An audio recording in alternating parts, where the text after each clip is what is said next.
Halo teman-teman, balik lagi sama saya Amselvia Sidiki. Hari ini kita akan membahas tentang standarisasi dan frekuensi WiFi. Nah, standar protokol WiFi IEEE 802.11.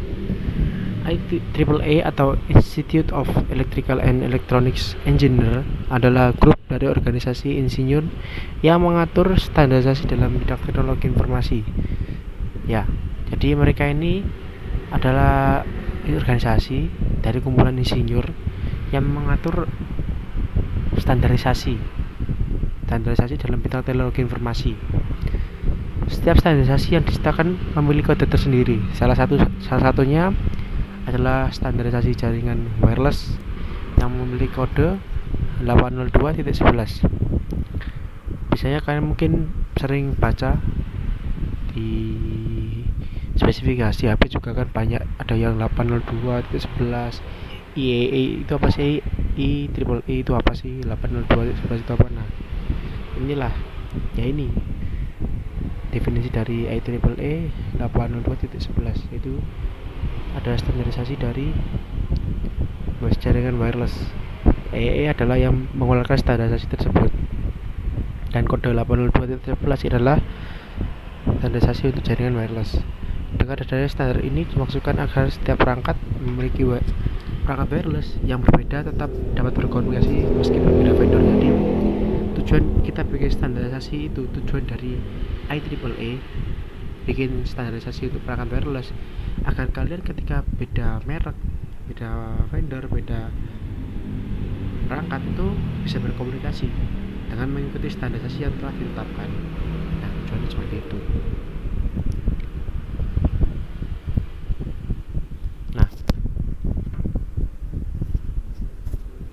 Jadi IEEE 802.11 adalah serangkaian spesifikasi kendali, akses medium, dan lapisan fisik untuk mengimplementasikan komputer wireless local area network atau WLAN di frekuensi 2.4, 3.6, 5, dan 60 GHz. Mereka diciptakan dan dioperasikan oleh IEEE, dirilis pada tahun 1997 dan telah melalui serangkaian pembaruan dan menyediakan dasar bagi produk jaringan nirkabel atau WiFi. Nah, di sini ada 5 standarisasi dari IEEE yang akan kita bahas, yaitu 802.11. Ada A, B, G, N, dan AC. Pertama kita bahas soal A. Standarisasi IEEE 802.11a bekerja pada frekuensi 5 GHz, mengikuti standar dari UNII atau Licensed National Informatic Infrastructure. Teknologi IEEE 802.11 tidak menggunakan teknologi split spectrum, melainkan menggunakan standar frekuensi division multiplexing atau FDM. Mampu mentransfer hingga data, maksimal data transfer, kecepatan data transfernya adalah 5 megabit per second. Sedangkan highest order modulasinya adalah 64 QAM dan channel bandwidth 20 MHz, dan memiliki antena 1x1 SISO, sistem in system out. Yang kedua ada yang B, standar 802.11b saat ini paling banyak digunakan, menawarkan throughput maksimum dari 11 Mbps atau 6 Mbps dalam prakteknya, dan jangkauan hingga 300 meter di lingkungan terbuka. Ia menggunakan rentang frekuensi 2,4 GHz dengan 3 salur radio tersedia. Transmisi data 5 hingga 11 megabit per second.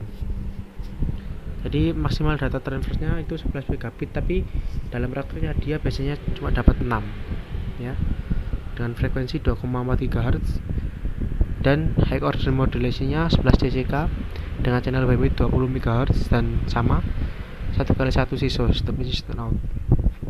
Kelebihan dari 2,4 GHz ini memang jangkauannya luas ya, makanya dia dipakai. Lalu pada yang game,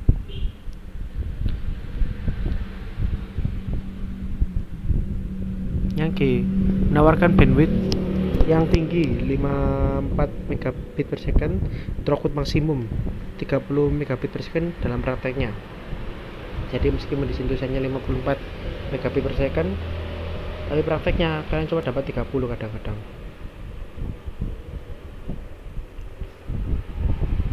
802.11g mundur kompatibel dengan standar 802.11b, yang berarti bahwa perangkat yang mendukung standar 802.11g juga dapat bekerja dengan 802.11b.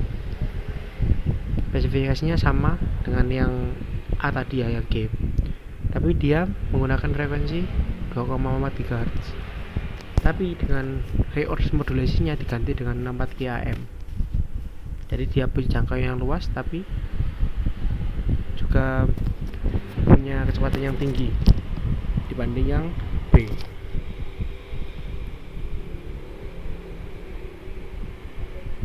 Selanjutnya kita ada yang N.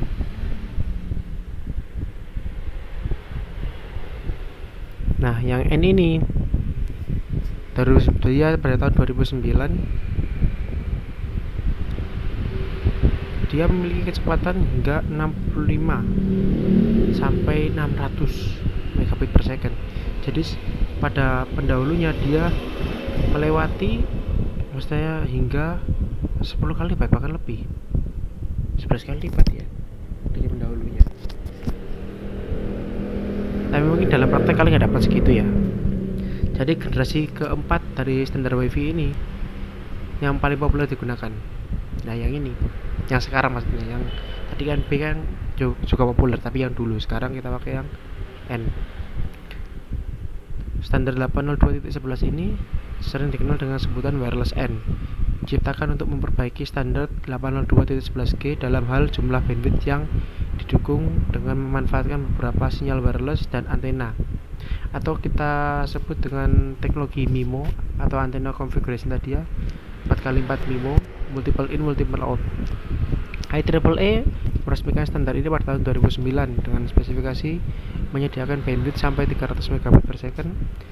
Standar ya, ini 600 ya, bukan 300, sorry. Jadi kita ada standar spesifikasi dia sampai 600 megabit per second. Selain itu, standar ini juga menawarkan jangkauan sinyal lebih baik dibandingkan dengan standar wireless sebelumnya, serta memiliki kompatibilitas dengan perangkat yang memiliki standar 802.11b atau yang G. Jadi yang B sama yang G juga kompatibel dengan yang N. Standar wireless ini beroperasi di dua frekuensi, yaitu 2.4 GHz dan 5 GHz.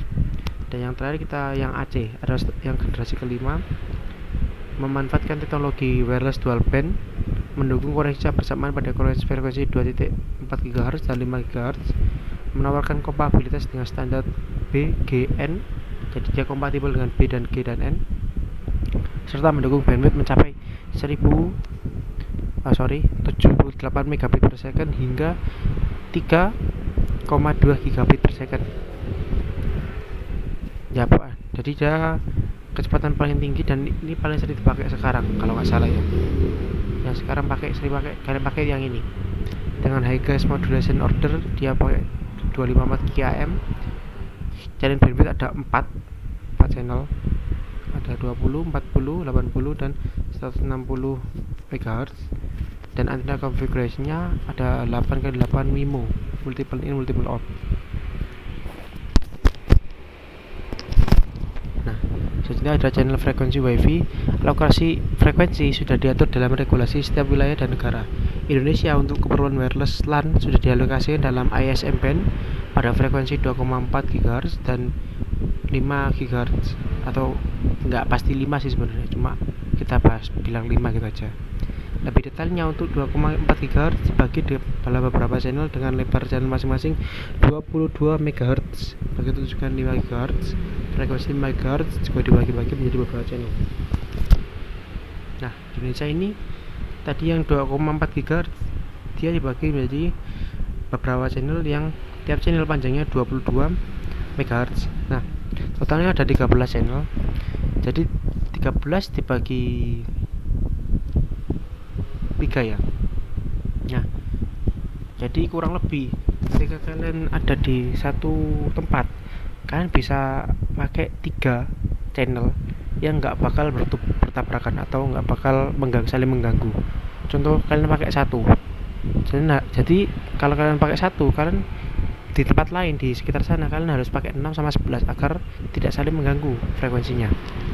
Atau mungkin kalian pakai 2, berarti kan kalian yang satunya harus pakai 7, satunya harus pakai 12 dalam satu tempat ya maksudnya. Nah, agar tidak mengganggu frekuensi yang lain, karena panjang frekuensinya 22 MHz.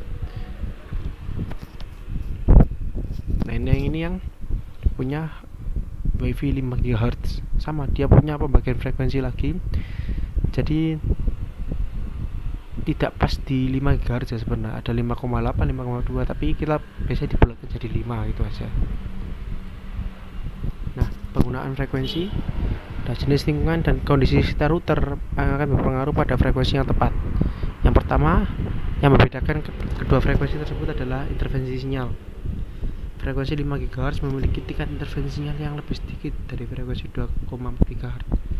Hal tersebut dikarenakan sinyal lain seperti Bluetooth atau gelombang microwave memiliki frekuensi yang serupa. Kebanyakan di pasar router juga menggunakan frekuensi 2,4 GHz sehingga kemungkinan sinyal untuk bentrok semakin besar. Jadi kalau kamu pakai 2,4 GHz itu biasanya sering bentrok ya. Atau yang jadi kalian sebelum memilih router, sebelum pakai router, kan harus tahu kondisi tempat kalian yang mau dipasang itu seperti apa. Faktor kedua adalah lingkup sinyal. Frekuensi 5 GHz memiliki lingkup sinyal dengan jarak yang lebih pendek. Yang saya bilang tadi 2,4 tadi lebih lebar ya, sampai 300 meter itu. Dengan kata lain, router WiFi 2,4 GHz memiliki jangkauan sinyal lebih luas ketimbang router 5 GHz. Yang faktor lainnya adalah skenario penggunaan frekuensi 5 GHz memiliki spektrum sinyal yang lebih luas dan tidak memiliki banyak gangguan, sehingga sangat cocok untuk digunakan dalam skenario membutuhkan band besar, seperti streaming film atau main game online atau transfer file atau download upload ya. Sementara kebalikannya, frekuensi 2,4 GHz cocok untuk digunakan dalam skenario browsing atau membuka email.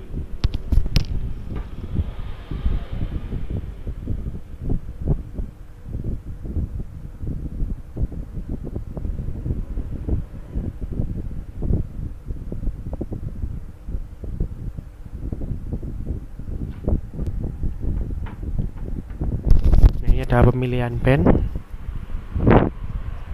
ada 2 GHz B, 2 GHz B dan G, 2 GHz BGN, 2 GHz only G, 2 GHz only N, 5 GHz A, 5 GHz N, dan 5 GHz only N.